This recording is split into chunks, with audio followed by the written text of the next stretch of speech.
Good afternoon, everyone.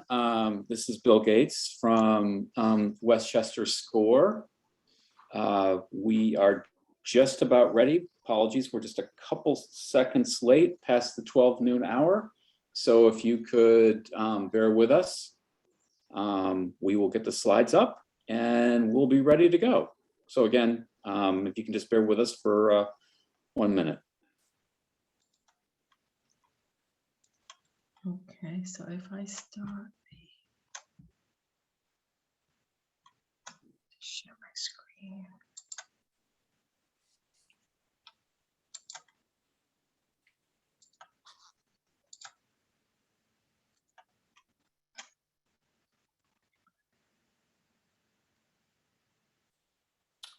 Okay. Sharon, are you ready? I am, needed just 1 minute.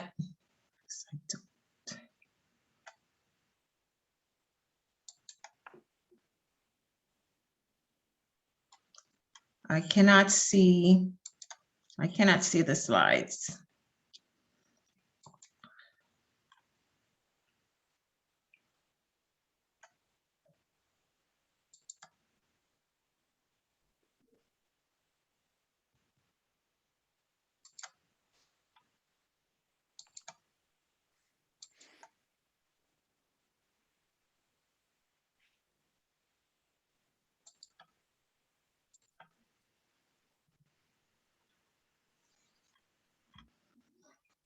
I am ready. Okay, great.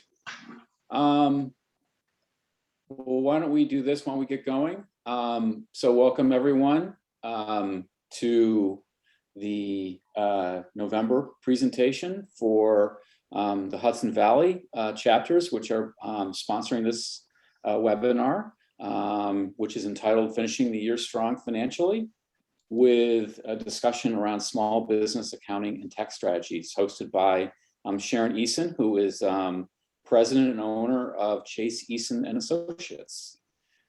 Do you want to go to the next slide, Sharon?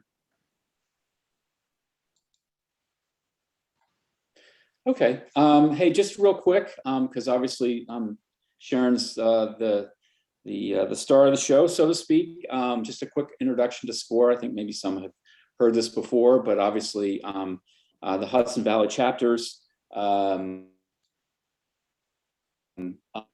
a vibrant small business community through a series of steps that we provide, which include confidential business mentoring, which is our core product, webinars and workshops, which is where we are today, and then obviously extensive online educational resources. We go from startups to established businesses, and I think the secret sauce for us, for you as small business owners or potential startups, is we can draw on a large number of business mentors with wide-ranging industry experiences and areas of expertise. And if you can go to the next page, Sharon.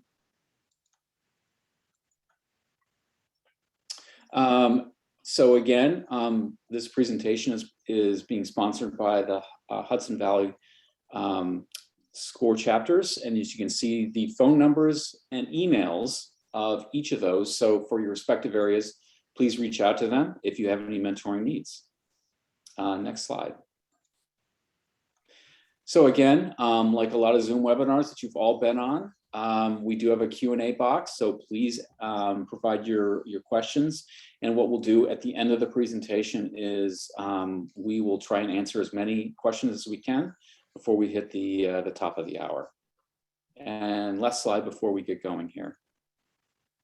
So again, super excited to have Sharon present to us. She is a certified public accountant with several years of experience. And she does all kinds of things from a CPA perspective: tax planning, CFO type services, audit preps, and finally reviews of financial documents. So we think with this time of year, it's great that Sharon can take some time out of her busy schedule to talk about some of the year-end planning things that maybe you are all thinking about. So with that, I'm going to hand it over to Sharon. Thank you, Bill. I want to start it by thanking you for coming in the participants and, sharing your time here with us. We know that you're busy running your business, and to take time out for education speaks to who you are as a business owner. I want to thank SCORE, the SCORE community, for affording me this opportunity to share the information with you. In 2015, when I wanted to make my dream of having my own business a reality, SCORE was instrumental in helping me transition. At the time, all I knew was that I was a well-trained CPA who enjoys tax preparation and accounting work.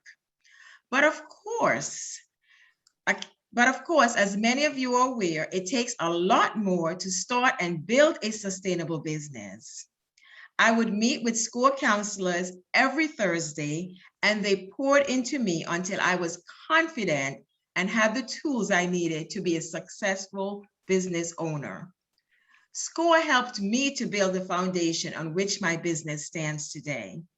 So when Bill asked me to do this webinar, I couldn't think of a better way to give back to a community that has given so much when I needed it.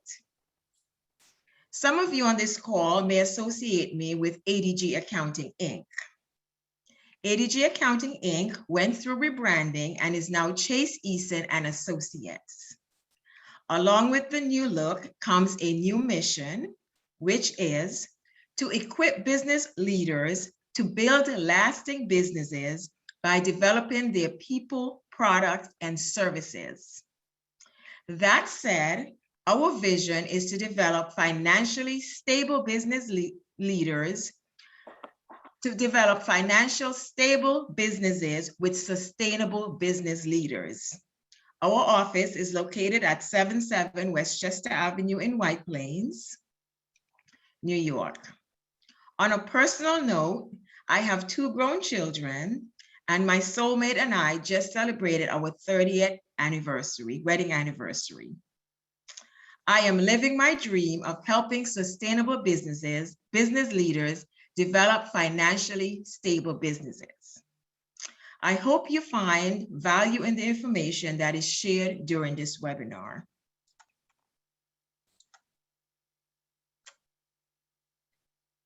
We will cover a lot today. However, since we have a short time together, it is impossible to do a deep dive into some of the topics. So, as an attendee to this webinar, I would like to offer you a copy of my ebook, which covers a lot of the topics in detail. A lot of the topics in this webinar in detail. I was told you cannot enter your email address, but I was told it's okay to give you my email address, which is sharoneason.adg@gmail.com. I'll give you the easy one, right? Which is Sharon Eason, my first and last name, .adg@gmail.com. If you enter your, if you send me an email, I promise I will share with you this ebook.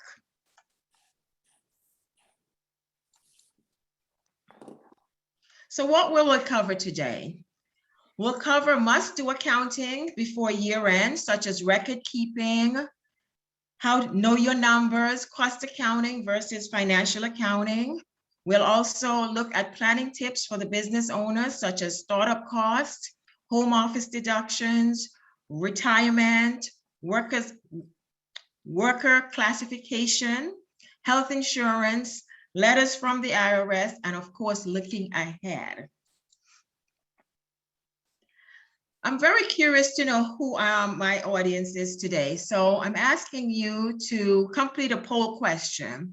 And the poll question says, how long have you been in business? Is it 1 year or less, 2 to 5 years, or greater than 5 years? And I'll give you a few seconds to complete that poll.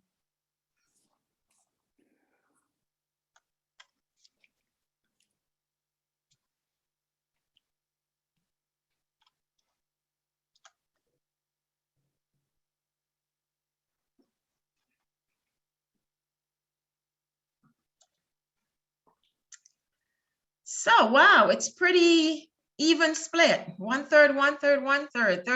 31% is 1 year or less. 36% is about 2 to 5 years.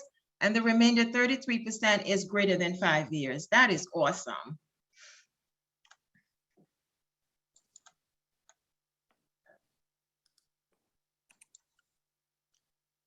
So now let's start with record keeping.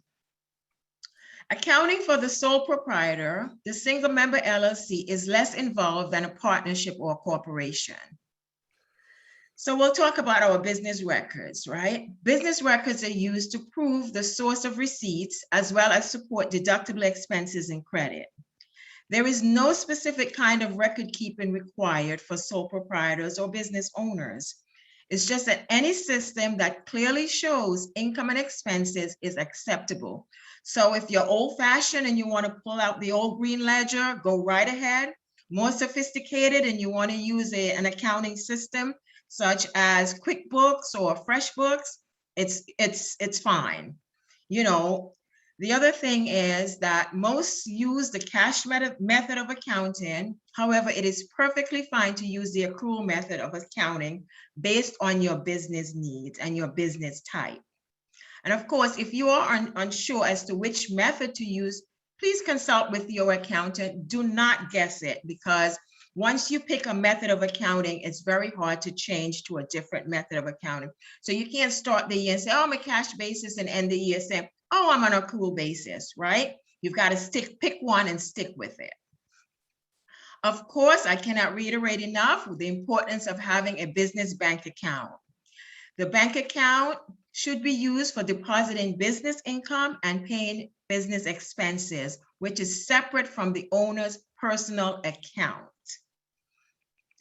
Your business account activity may be tracked using, as I mentioned before, you can use a manual ledger, you can use check register, spreadsheet, or of course an accounting software. Your deposit records should identify the source of the funds and whether the deposits are business income, personal funds, or loans. So you can't just have entries and not identify what those entries are for, because it would be harder for your accountant or yourself to classify them at the end of the year to determine whether they're a legitimate business deduction or not. The records of checks, electronic transfers, point of service transactions, and other withdrawals should identify the payee, the business purpose, and other information that helps document the business expense. And you should always avoid using the business account to pay for personal expenses. I will repeat that. Always avoid using the business account to pay for personal expenses. And that's especially for the 1/3 who's with us today who is, have their business for a year or less. Generally, that group is the one who tends to commingle funds a little. And I'm encouraging you, once you have an EIN, go to the bank. There's several banks out there, smaller banks, that are very friendly to small business. So please open a bank account and keep your expenses separate. Your business profits, you can withdraw your business profits by writing a check to the business owner or by electric transfer to the business owner's personal account. Outright cash withdrawals are discouraged. And of course, please keep in mind that an IRS auditor may request a copy of electronic accounting files. Generally, there's self-employment tax when your net earnings from self-employment are $400 or more. A taxpayer is self-employed if he or she carries on a trade or business as a sole proprietor or as a general partner in a partnership. And this is the IRS code definition of what a self-employed person is.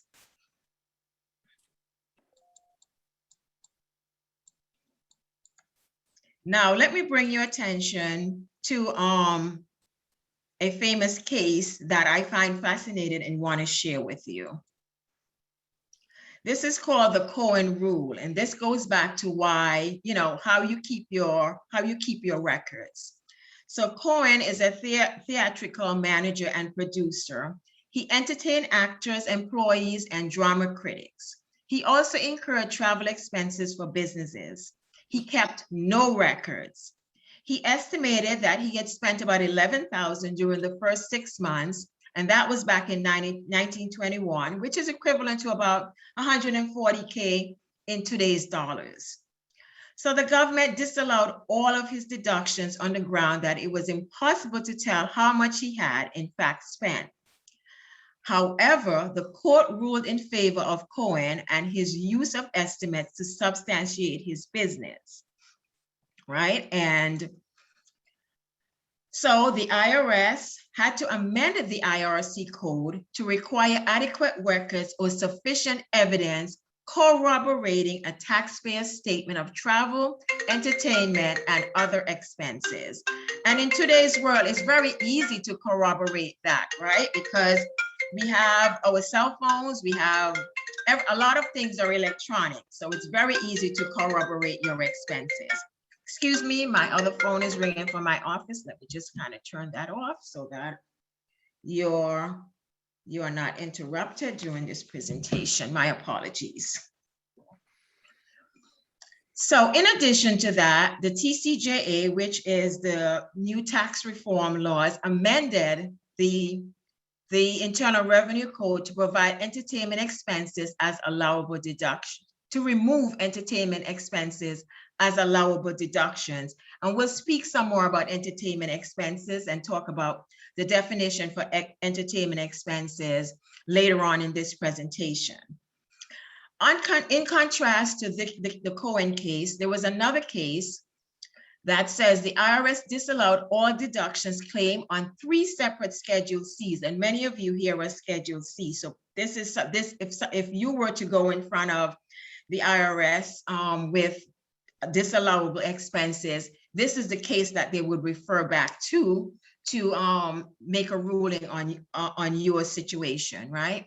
The taxpayer claimed that the house fire had destroyed documents that would have substantiated his deductions. So we can't say the dog ate the receipts, right? But he failed to reconstruct his records in a meaningful manner. Therefore, the court could not apply the Cohen rule in allowing estimates of the deductible amounts. So the lesson here is, while you can have some estimates, you should be able to substantiate those estimates. Fair enough? Okay. So I get a lot of questions often about how long should you keep your business records. So here are some guidelines based on the IRS rules. If you owe additional taxes, 3 years is considered reasonable. If you omit to report your income in excess of 25%, it's about 6 years. They look back 6 years. Of course, if you file a fraudulent return, they can look back all the way as far as they want to go, right? And if you do not file a return, there is no exemption from filing a return. You should always file your returns, and they can have you go back and file returns for several years when you think, oh, there's a statute of limitation. There is none on not filing returns. If you file a claim for credit or a refund, it's about 2 to 3 years. And if you file a claim for loss from worthless securities or bad debt, it's usually 7 years. My advice to my clients is always just keep your records, especially now in a digital world. Scan it in, put it in a file folder, and you always have it. Now we move to a different area. Know your numbers. As a business owner, understanding your numbers is as important as selling your product or services. You should always review your receivables for collections. Look at your receivables. Sometimes there might be someone who owes you that you didn't realize that, oh my goodness, I need to follow up with that client and collect what's owed to me for the services or the products that I've sold. Or you might have receivables that are so old on your books that they're uncollectible and you need to write those off. So it's a very good idea to always look at your accounts receivable to see where they stand. You can consider accelerating income or deferring earnings based on your profit projections for the end of the year. And your balance sheet. Always reconcile assets on your balance sheet, especially your cash account. It is a best practice, and it's more than a best practice. I would say it is a must practice to do your bank reconciliations at the end of every month. You will be surprised how many people are able to mitigate fraud by just looking at their bank statements and doing a reconciliation at the end of every month. A well-supported balance sheet can guide decisions about cash reserves, telling you how much money you have, because your books might say you have $1,000, but in essence, you really only have $500 because by not looking at your balance sheet, you forgot that you did not pay your vendor $500, right? So it's a guide to decisions about your cash reserves, your debt financing, your inventory management for those of you who have inventory, receivables payable, and your property. Regular monitoring can highlight vulnerabilities and providing time for corrective action. We turn to the revenue side, or the profit and loss side of the business. Your projected revenue, you should always take a look at income statements and see how your revenue has performed so far this year versus what you thought your revenue was going to be. So did you meet your projections? You projected that you were going to have X amount of sales. However, are you ahead? I hope so. Or have you fallen short? And if you've fallen short, what are the reasons for why you've fallen short, right? If your revenue varies from what you expect, you look at your sales, you look at your marketing team or your marketing methods. If you do not have a marketing team, just to pinpoint what has gone wrong, what can be done better, and how can you meet expectations. On the flip side of that is the projected expenses. You put a stop to disappearing cash by conducting a variance analysis on your expenses. What did you expect to spend so far this year on salary, wages, compared to what actually paid employees? What about other big expenses like your rent or your insurance? You take the amount of money actually spent so far in 2021 in each of your major expense accounts, and you compare it to your spending forecast, right? Because you always start the year with a budget. Even if it's a budget in your head, you have a budget. You know exactly how much you want to make at the end of the year, but in order to know how much you want to make, you need to know what your overhead is in order to get to your bottom line. A review of your financial statements will help you to be prepared if you need to navigate any obstacle or capitalize on any potential opportunities to expand your business. Looking at your debt service coverage, do you have enough cash to actually handle the principal and interest payments if you have a loan out there? Many of you had idle loans. Idle loans are going to become payable. Do you have the cash to make those payments when the time comes, right? And you should also calculate your cash flow to ensure that you can handle both your current and your future monthly payments.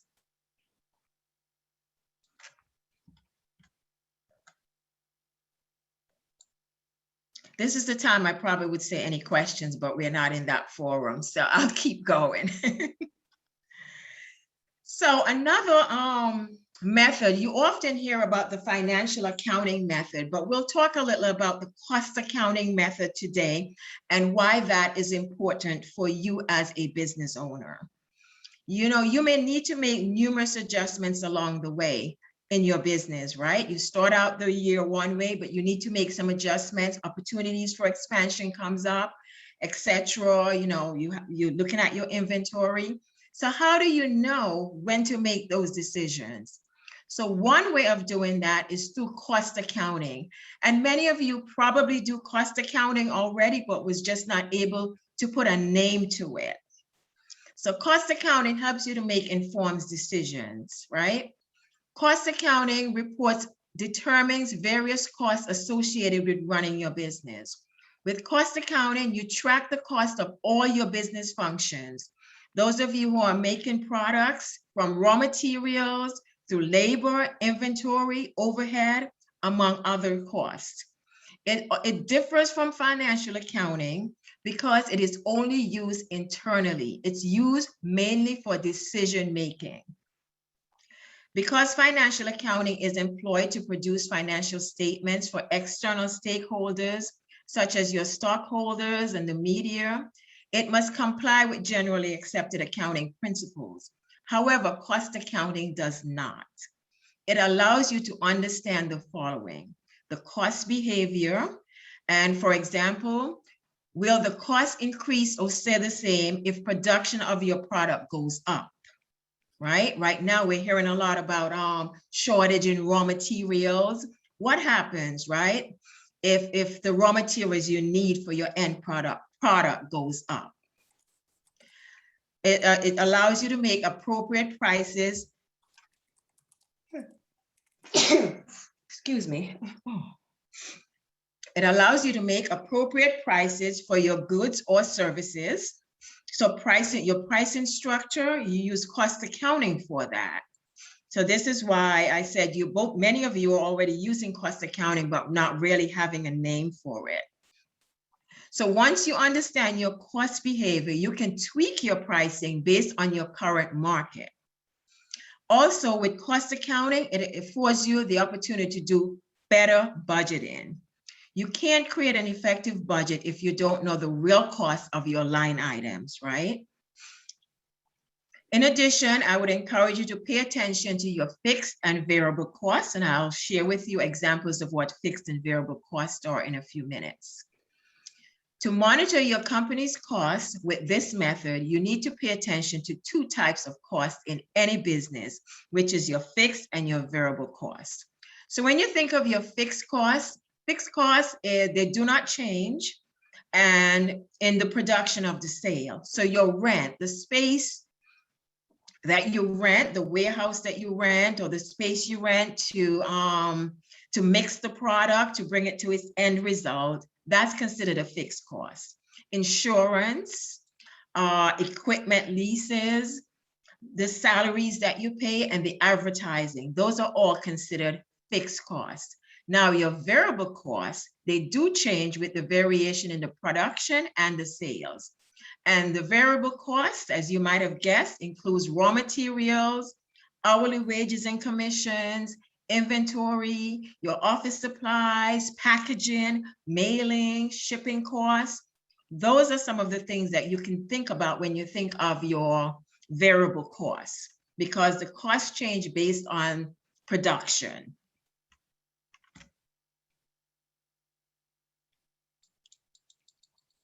Cost accounting is generally used in smaller, less complicated businesses. And then the more complex your business model, the harder it becomes to assign the proper values to all of the facets of your company's functioning.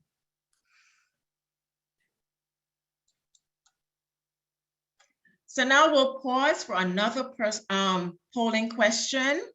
Who prepares your business returns? Do you do your business returns on your own?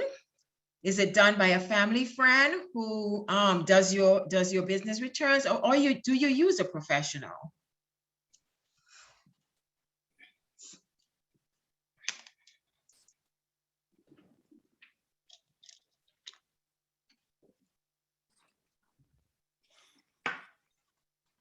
I'll give you a few more seconds to fill that poll in.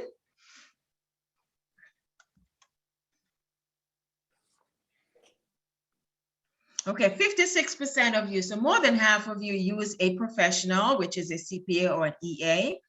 9% uses a family friend, and 35% of you do it on your own.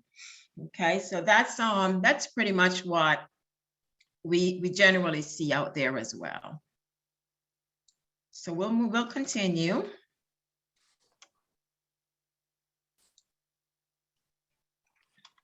So now we're going to demystify popular business expense deductions.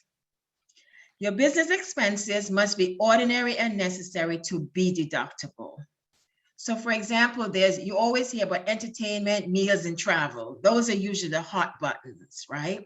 No deduction is allowed for entertainment. with respect to an activity that is generally considered to be entertainment, amusement, or recreation. There's also no deduction under entertainment for membership dues with respect to any club organized for business pleasure, recreation, or for social purposes. And a facility or portion therefore used in connection with any of these above items. So now you say, well, what is entertainment? Because that's like a little sticky subject, right? So the Internal Revenue Code identifies entertainment as, and I'll read their definition, as an activity generally considered to provide entertainment, amusement, or recreation.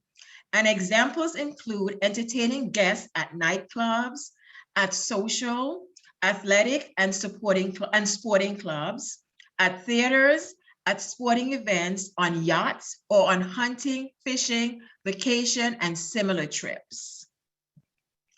Entertainment may also include meeting personal, living, or family needs of individuals, such as providing meals, a hotel or a suite, a hotel suite, or a car to customers or their families.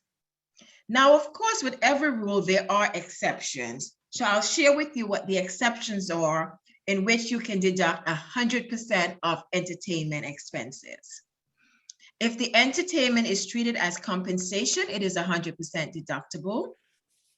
If it's treated for recreational expenses, such as a company holiday party, it is also 100% deductible.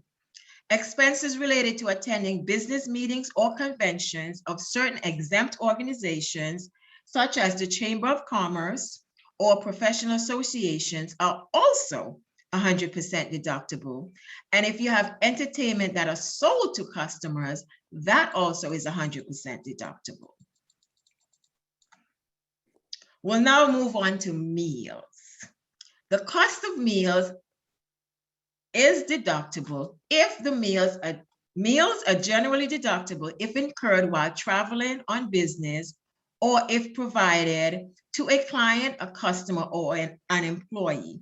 Of course, the 50% limitation on the meal expense still exists, and it does include the delivery fees, the taxes, and the tips. So don't forget to include those when you put your meal expenses on your ledger.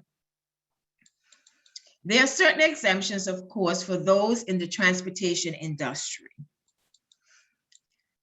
There are special rules that apply for substantiation of expenses for meals, travel, and lodging. The taxpayer must maintain records that include the amount of the expense, the time and place of travel, the business purpose of the expense, and the business relationship between the taxpayer and the person's provided meals.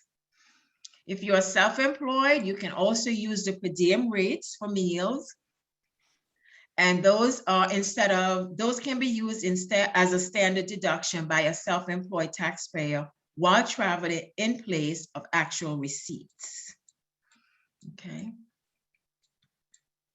Now we looked at the travel expenses. Travel expenses are ordinary and necessary expenses incurred by a taxpayer while on temporary travel away from his or her tax home for business purposes. And the tax home is the place where you reside, the place where you receive your meals.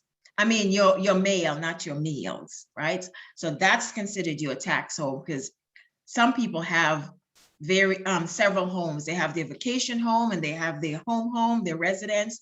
So when the government is looking at your tax home, they're looking at the place where your mail comes. Travel by air, train, bus, taxi, or car between the taxpayer's home and the business destination. So if you use your car for business use while at the business destination, so transportation also include the cost of transportation also include the tips. It's include between the airport or the train, the train station, and a hotel, or between the hotel and a business location, or between the business location or the customers. So if, to summarize that, if you're traveling from the airport to the hotel, from the hotel to the business office of the client whom you're on business to visit, all of that is considered transportation and it is deductible. The meals, your lodging, your dry cleaning while you are there, your laundry, tips, those are all considered ordinary and necessary expenses related to traveling. Okay. And again, for lodging, similar to meals, the employer may use the per diem rates to substantiate an employee reimbursement for travel and meals. And as opposed to having the actual receipts. And the per diem rate is usually a fixed amount, which is determined every year by the IRS codes. If the expense other than lodging is less than $75, then no receipts are required, okay? And if the taxpayer has meals or lodging expenses while traveling away from home that he or she accounts for to the employer, then that also is does not require a receipts. And I'm going to give you an example of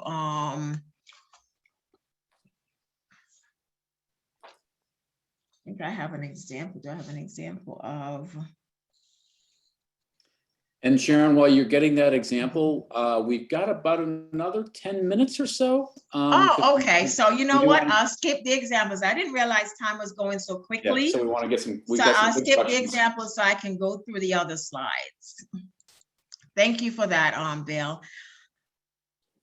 I'll also skip this slide because it's just more polling question, just trying to get a gauge for who is sole proprietors versus corporations. Okay, let's get into the meat and potatoes of why we're here today. Okay, this is where we'll spend quite a bit of our time for the remainder of our time together.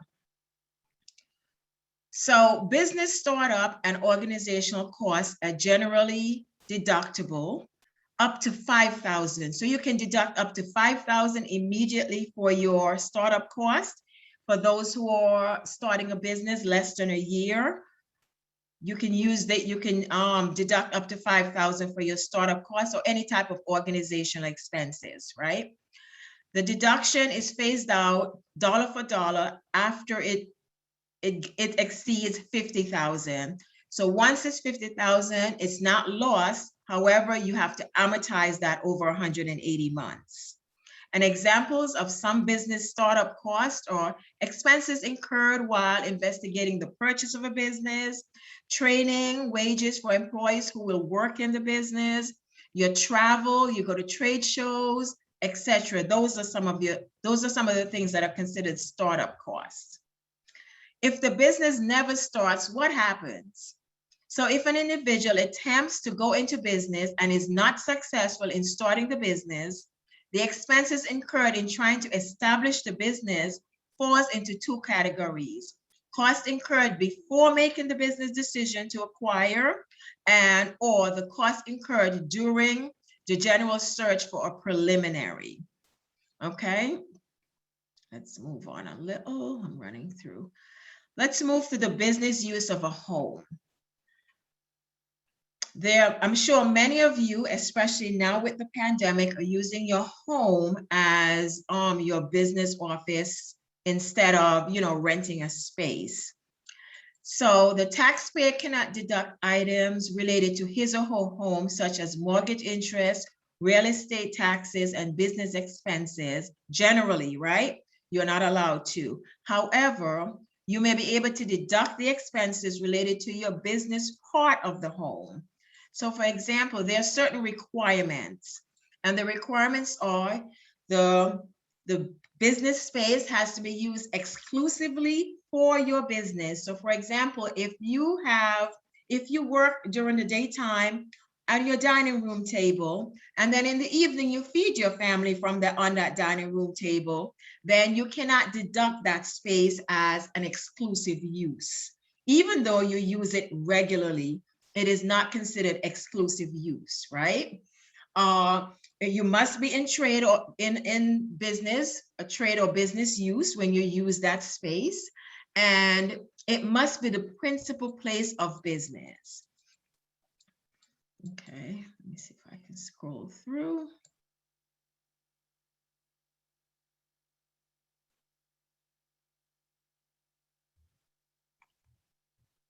So that's that in a nutshell. I'm kind of racing through it because I want to be able to get as much as I can, get you as much as you can.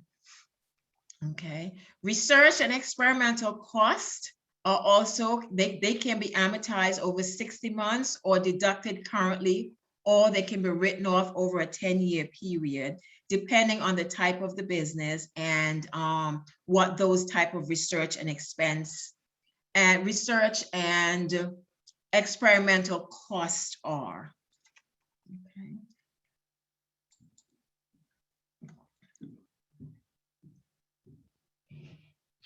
We move on to education. Ordinary and necessary expenses paid for the cost of education and training of a taxpayer's employee are generally deductible.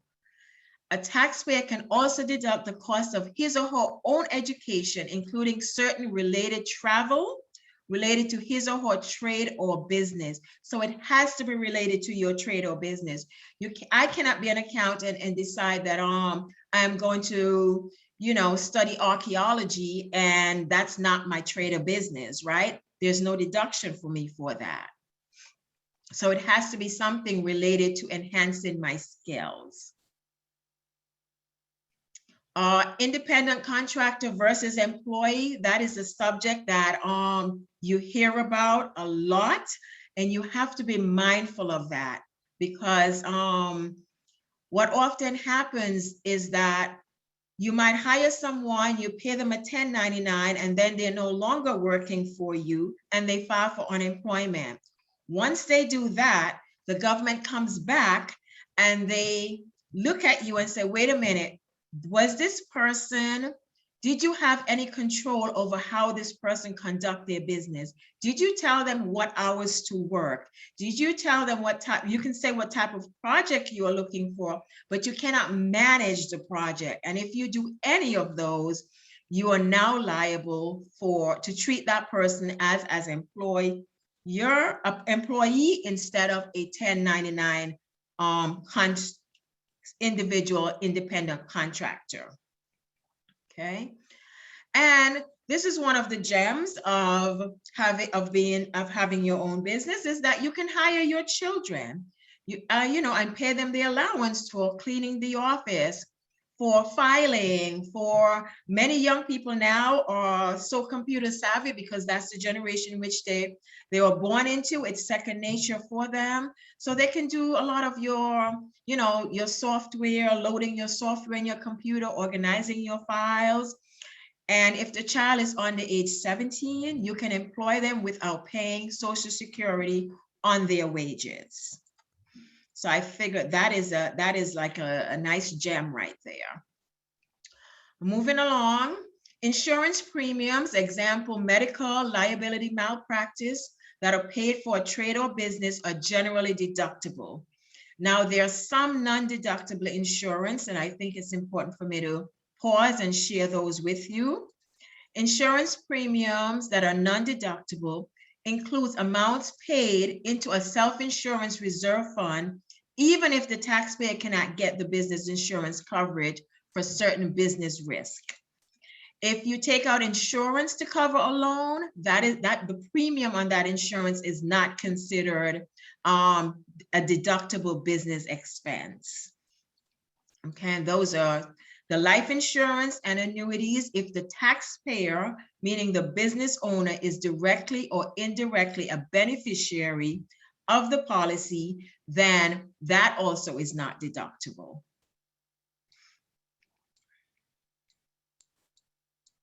You know, as a self-employed, you can deduct your insurance premium only if you do not have a spouse that covers insurance elsewhere. So if I'm as a sole proprietor, I'm working in my business, but my husband works for someone and he gets insurance coverage and they offer him family coverage under his plan, then I'm not eligible to take out an insurance on my medical insurance on my own and have those premiums be deductible. Okay.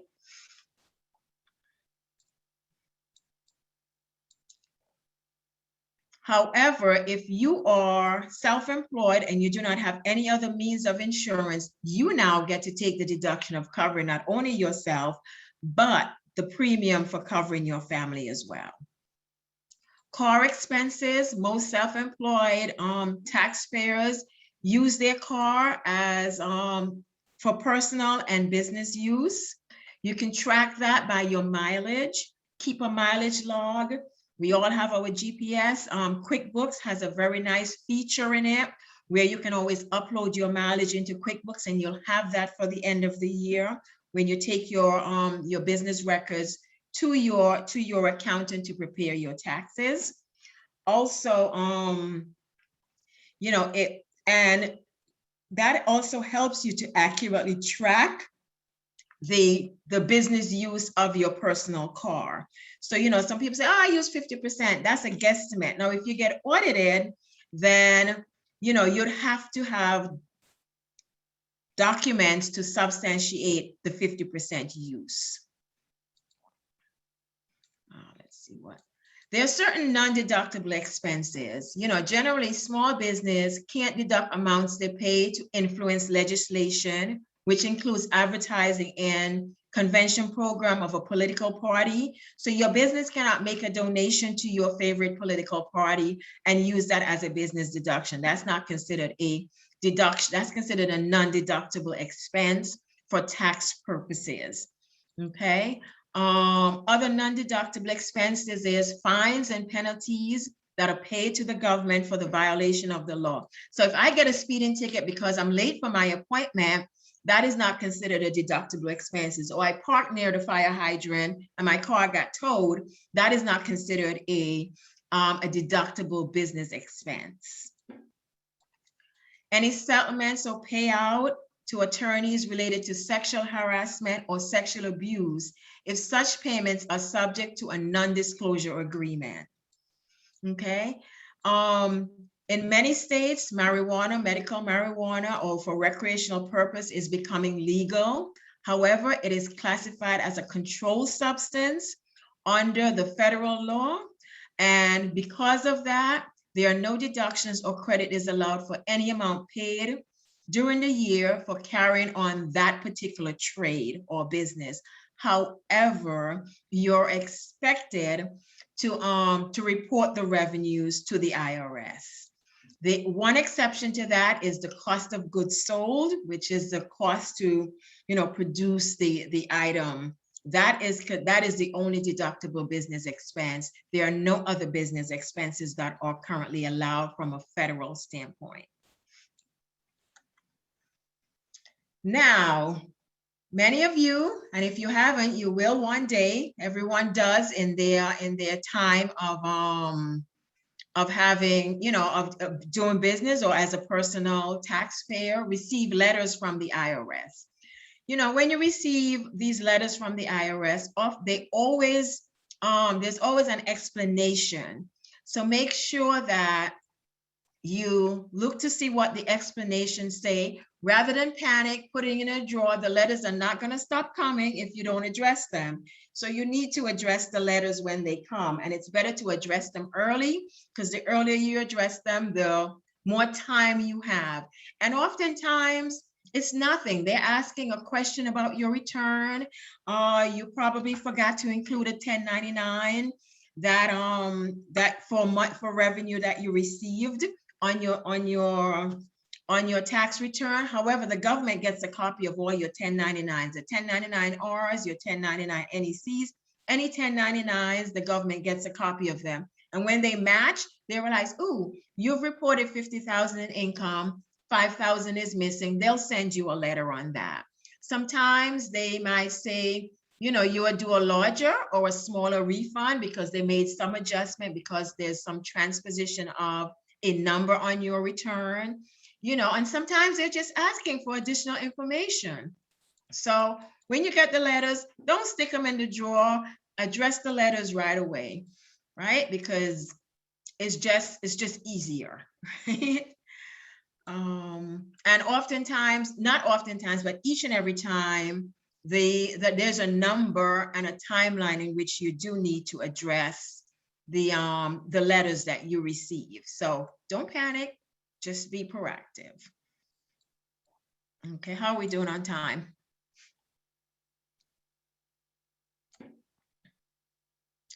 So looking ahead, there are several credits that have been given to small business owners this year because, you know, as a result of the pandemic. So I would advise you to have a conversation with your accountant about these business credits. There's a lot, especially around the workers' credits. Have a conversation with your accountant about these. Make sure that they are, you know, that you're optimizing the credits that you're allowed as a business owner. And if you do not have an accountant, I would advise you, it's never too soon, especially those who are in business less than a year or less. I would always advise you to seek out an accountant. After you open your bank account, the next thing you should really do is to look for an accountant, you know, because you cannot afford not to afford an accountant, because you need that person to help you through, you know, understanding these credits. What credits am I eligible for? There's a change in the per diem rates. There's also change in the mileage rates every year. You know, entertainment, you've decided to throw this big event. What expenses are considered entertainment versus not entertainment? What meals, what travel expenses? These are all the things that you're missing out on. And if you come at the end of the year, at that point in time, it's just a transaction and there's nothing no one can do about it. So I would always advise you as business owners to proactively seek your accountant's advice before you make decisions. Seek accountants who can be your partner so that you can pick up the phone and say, you know what, I'm thinking of buying equipment. Let's look at my cash flow. Help me understand my cash flow to see, should I lease equipment or should I purchase equipment? You know, so those are just examples. And I apologize for rushing through this, but we got Sharon, we got some questions. Why don't we just go to those right now and we can see how many we can get done. Okay. Once again, I have an ebook, Little Known Secrets of Tax Benefits for the Self-Employed. If you send me an email at sharoneason.adg@gmail.com, Sharon Eason, EASON.adg@gmail.com. I will be able to share that with you. And a lot of the stuff that we weren't able to cover today because of time constraints, you'll be able to read at your leisure and kind of understand a few other nuggets of deductions as a business owner. Okay. So we'll go through a couple. I know we're kind of closing in on the 1 o'clock hour, but maybe we'll go a couple minutes beyond for those that can stick around. And the first question, and I'll answer it, which is, will the presentation be available? Yes, we will provide the slides as well as a recording to the presentation. It will be posted on our website. It will also be emailed to everybody who registered for the presentation. So you'll be able to look at it and review it at your leisure. So Sharon, a couple questions. So here's one for a sole proprietor. How does owner's draw differ from paying yourself monthly paychecks? Which do you recommend and why? So draws versus paychecks. So draws is taken out from what you've invested. So when you started the business, say for example, you put $10,000 in the business, that's considered your capital contribution. So you can take a draw from that. When you pay yourself monthly, now you're paying yourself, it's considered wages because it's consistent. You're paying yourself the same amount every month. So that's now considered wages, and wages are subject to taxes, you know, payroll taxes. So that's really the difference. And owner's draw is not considered, it's not taxable income. It's just owner's draw. You're taking out what you've contributed to the business, as opposed to your wages is now payroll, and you have, it's considered income on your 1040. Okay. Here's a question. It's maybe a little unfair for you, but maybe you can talk about in general, which is some of the software programs that are available. Somebody asked the question, is QuickBooks for me? And I know there's different platforms that are out there, but as a general matter, should somebody have QuickBooks or something like that? In addition to having Yeah, an account? I would say yes. I mean, there are several different versions of QuickBooks, as Bill has just mentioned. You can start out with QuickBooks for the self-employed. That's the most basic QuickBooks that there is. And then, you know, as your business grows or your business need changes, you can upgrade to QuickBooks Plus, you know, QuickBooks Essential, you know, you can always upgrade. So yeah, QuickBooks, if not QuickBooks, there's also FreshBooks, which is a competitor of QuickBooks, not so well known, but it's less costly than QuickBooks. And most accountants are familiar with, you know, different types of accounting systems. So because at the end of the day, they all do the same thing, and it's the accounting, recording your revenues and your expenses and your balance sheet items. Okay. And somebody asked, will SCORE provide a webinar around QuickBooks or something like that? That's a great idea. We will put it in the idea hopper and come back to everyone. Another question is for those, I think it was about a third that were startups. When should you actually hire an accountant? What is there a tipping point that you think it becomes important for you to actually bring that third-party expert in? You know, oftentimes when people are starting their business, it always says, I can't afford an accountant, but I would say to them, you can't afford not to have an accountant. From the time you decide, you're thinking, oh, I want to start a business, you should be looking around for accountants and having a consultation. Many accountants, including myself, offers a 30-minute, you know, a complimentary 30-minute discovery call, just even to have a conversation about the type of entity, look at your business plan, you know, and offer you some suggestions around that. So, you know, I would always say you can't afford not to have an accountant. And I know it seems like a sales pitch coming from me as an accountant, but it's just one of those things that you never know. You're always leaving money on the table when you think you can do it yourself. Just go it yourself. Like I wanted to try making if it's Thanksgiving and I want to do an apple pie, I'm not a baker, so I am not going to try baking, right? I'm going to seek the advice, seek a baker to get me a good, delicious apple pie. Yes, I can make one, but it might not taste as great. It's the same thing with an accountant. You know, there are lots of things we spend our time, you know, educating on all the changes. And if this last year, 2020, was any indication of how frequently laws are changing and things like that, as a business owner, you're probably leaving money on the table if you don't have an accountant. Okay, two more questions, and then we'll wrap things up. The first is a lot of people got PPP loans or restaurant revitalization fund loans. If they were forgiven, and maybe this is a very long and technical discussion, so keep it as short as we can. What should people be thinking about going into this year end and maybe even next year? When you say if the loans were forgiven? Yeah, if they're forgiven, what are the tax implications? So if the loans are forgiven, that's more of an accounting transaction than it is a tax transaction.